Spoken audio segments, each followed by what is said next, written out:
Wu Wei, the art of effortless action. That might be incomplete, but I will get to this soon enough. Wu Wei is a concept derived from Taoism, a philosophy movement created and popularized by Lao Tzu thousands of years ago in China. To this day, there are still remnants of that philosophy in Asia, more specifically in mainland China. I won't get into the specifics of Taoism, I will just stick to Wu Wei. Wu literally means no, and Wei literally means doing, making, efforting. Semantics matter a lot to me, so those words struck a chord in my curiosity. Wu Wei can be more translated and interpreted as effortless action or action, less action, or non-action. What it means to have Wu Wei in our modern world, we place so much importance on the doing part. Apparently, there's always something more to be done. Exhaustion and burning out should be the two only things that stops us. I'm exaggerating even though this will ring a bell to a lot of us. Wu Wei is an effort in being still, not necessarily physically, but in the mind. Stillness begets emptiness and emptiness begets clarity. The stillness of Taoism is not really that different from the stillness of Buddhism or any other philosophy for that matter. Stillness is the same for all of us who have a mind. Stillness can and should be cultivated by all of us. Stillness is the ability and the equanimity to stay composed in the present moment. Stillness does not mean we can't control the events outside and or inside. Stillness means we sharpen our awareness into being conscious of what is happening and remain non-reactive and detached of what is happening. Reacting to things tends to bring us in a roller coasting of good, bad, neutral emotions, whereas being still hones our equanimity to remain sanguine and peaceful regardless of what is happening inside and outside. That's a fundamental of Wu Wei. Another thing crucial to know is when to act and when not to act. What is often used as an analogy in the Tao Te Ching, the book of Taoism. We all remember Bruce Lee saying, "Be water, my friend." In his famous interview, the Chinese-American superstar said that the water becomes the cup when it is in the cup. It becomes the bottle. It also said that water can crush and water can soothe. In the Tao Te Ching, the water is referred to as weak and submissive and also strong and unyielding because it can crush anything, any kind of obstacle over time. Water adapts to its environment without forcing. We too should adapt to our circumstances and environment without judgment and go with the flow. Alan Watts talks about Wu Wei in this way. He said in one of his lectures that Wu Wei is sailing. Wu Wei is not rowing. We go with the elements of life and flow with them. In ancient China, they would refer to the drunkenness of some people even though they were not intoxicated. Intoxication gives you that lightness, but it distorts your awareness and consciousness, whereas Wu Wei keeps that awareness and mindfulness sharp while still being very light. When I practice Muay Thai, my coaches always tell me to relax, sabai sabai as they say in Thailand. Only when you strike or defend you will tense very quickly for a brief moment. That is effortless action. When your body is tense in a fight, your muscle will be tense, you will telegraph much more, and your energy will be drained much quicker. The art of Wu Wei is the art of adaptation, the art of flow, knowing when to deliberately take an action or choose non-action. In Buddhism, we are taught to give our best whatever we do. When we are focused on a task, we give it our best. But when there's nothing to do, we just do nothing. And when we do nothing, we give it our best. Which means we stay still, we stay present, we stay composed and stay patient until it is time to do something. Oftentimes, we hear the words being in the flow. What does it mean to be in the flow? Being in the flow means that you are possessed, quote unquote, by the task at hand. Time flies. Your conscious mind has been shut. Your subconscious mind has taken over, and oftentimes that's where the best things are created. That's where the biggest progress is made. Productivity does not mean working more. Working more only means reaching a state of burnout. Productivity, real productivity, means cultivating as much as possible that flow and sustaining it as much until it is time to be in non-action again, which oftentimes means recovery, rest, doing something of that nature. Wu Wei is an art that we need to train our minds to accept. Doing is part of Wu Wei, but being supersedes the doing. Being becomes natural and the doing becomes effortless. Last point I want to bring home. When we do something, especially something that is a creation, it is important to train ourselves to be detached from the outcome. We lose ourselves in the moment and we shut the inner critic.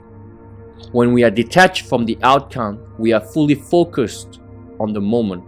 We give it our full mindfulness, awareness, and focus. We do it for the sake of doing and being, for the beauty of Wu Wei. When we crave for an outcome, it's harder to flow because we are still bound by the shackles of reality, whereas when we let go and flow, we are connected to a higher power.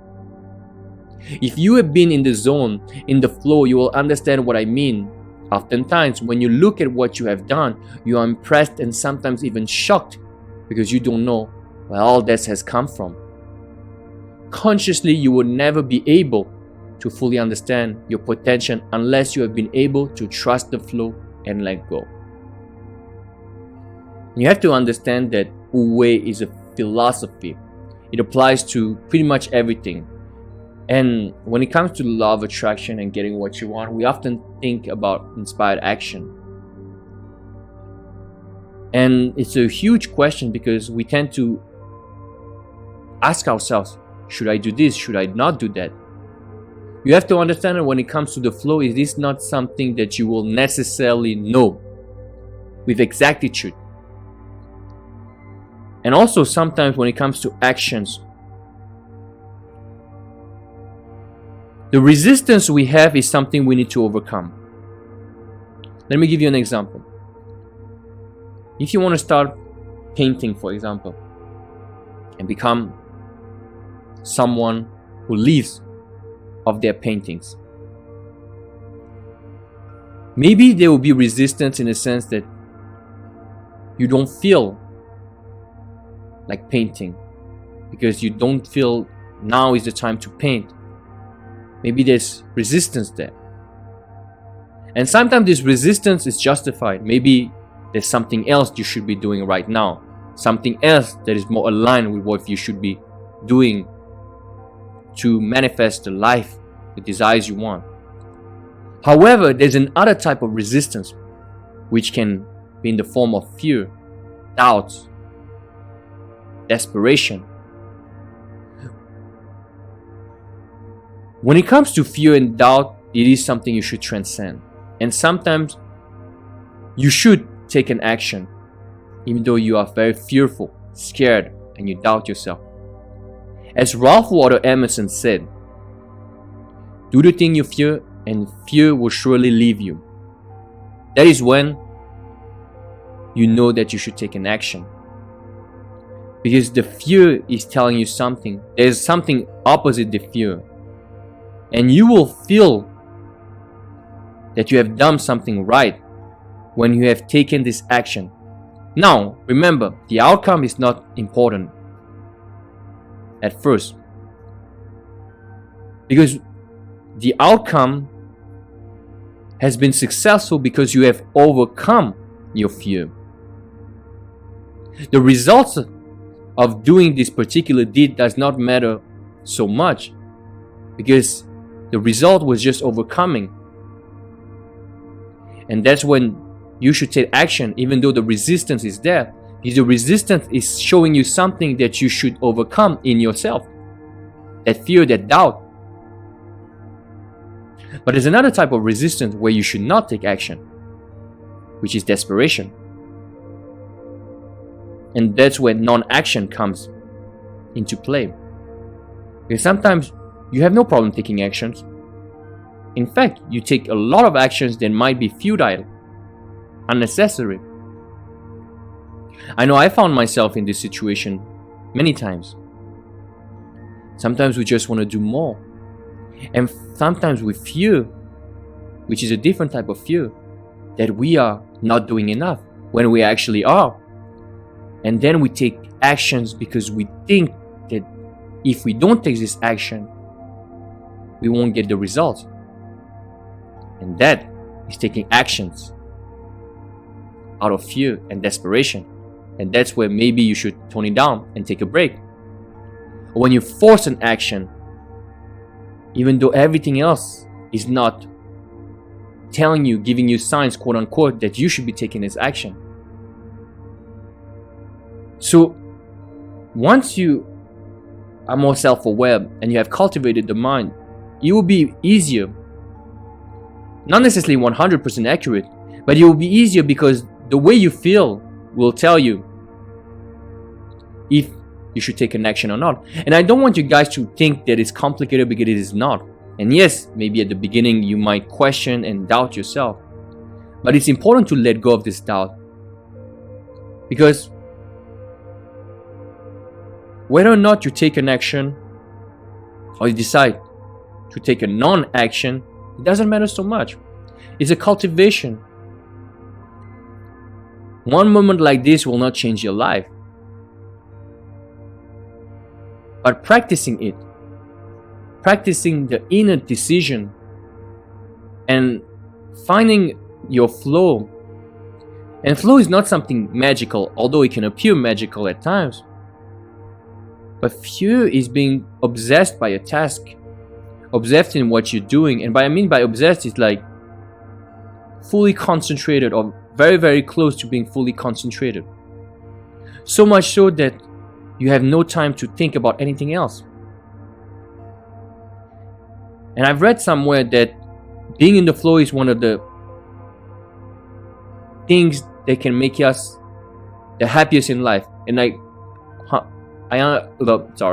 agree with this 100%, because it does make you feel good, physically, mentally, spiritually. So the art of Wu Wei in understanding when to take an action and when not to take an action. And then again, I have to re-emphasize that it doesn't matter if you are wrong, quote unquote. You cannot really get it wrong. You can just train yourself to become better and better. And yes, it does take a lot of trust in yourself, trust in the universe, trust in God, whatever you want to call it. And your intuition will be more and more loud, so to speak. You will hear it more, because intuition, more often than not, is quite subtle. So you have to understand that nobody can tell you whether or not to take an action or not, because you will understand. But generally speaking, an intuition comes very swiftly and very subtly. That's why sometimes it's important to take notes, and if you can, act on it directly.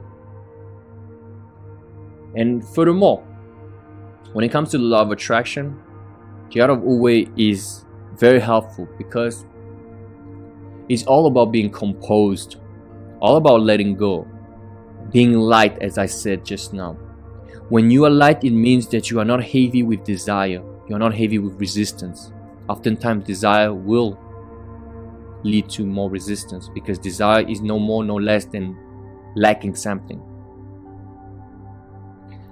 So when you are light, when you have let go of the burden of desires and resistance, it's much easier to flow.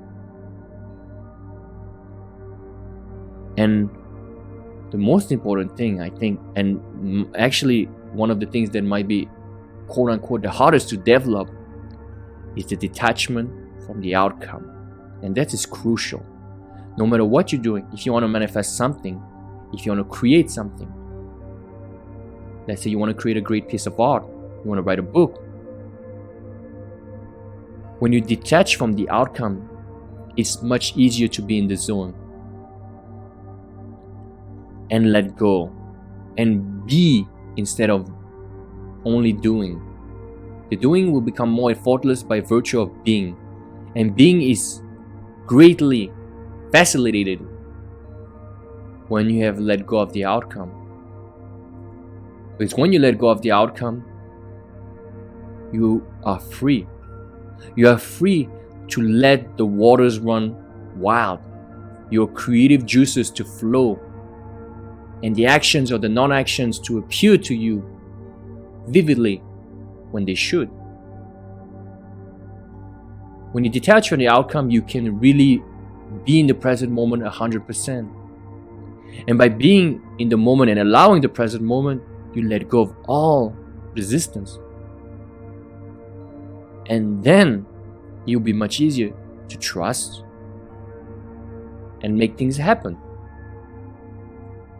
And when you detach from the outcome, you don't look into the future. If we are to talk in Neville Goddard terms, it's much easier even to live in the end. Whether you live in the end, as Neville Goddard would say, or you more adept of the Abraham Hicks teachings, she talks about the feeling that we get when we get what we desire. It's not so much that we want this particular thing. We want the feeling we get when we get that thing. But the feeling is something you can fabricate, for lack of a better term, in yourself beforehand. So why not cultivate the feeling first and see what happens? And when it comes to Wu Wei, that's pretty much it as well. When you develop that peace, which remember, peace is a very, very high level of calibration. Peace, love, they're all above 500. Things happen more effortlessly. So whether you have an intention, a desire, and you visualize it, you live in the end, you have affirmation. That's what I do on a regular basis, every day, many times a day. You can do it another way too. You can just be present in the moment, be at peace, be loving, and see what happens. Because now you are cultivating the feeling, the true feeling of peace and happiness and joy. So what will result is things that are aligned with this feeling will appear in your life. Now, it doesn't mean that bad stuff, quote unquote, will not happen, but you are limiting them because you are in a state where you can cope with anything. As I said, the level unconditional love, 540 if I remember correctly, is something that you are regardless of the conditions. So that applies very much to concept and philosophy of Wu Wei. Cultivate the present moment. You allow. And when you allow, resistance is allowed and it fades. Everything is allowed because you trust the moment. You trust the universe and you trust that you can be happy regardless of any given conditions that you are living right now. So do not fear, do not despair, be present, have Wu Wei, let go, surrender to this moment, and trust yourself. Take the right actions, know when to stop, live in the moment. If you want to live in the end and do your affirmations like I do, do it. But have this Wu Wei mindset at the same time. It will help tremendously. And that's all for today. Thank you so much for listening, and I'll see you very soon.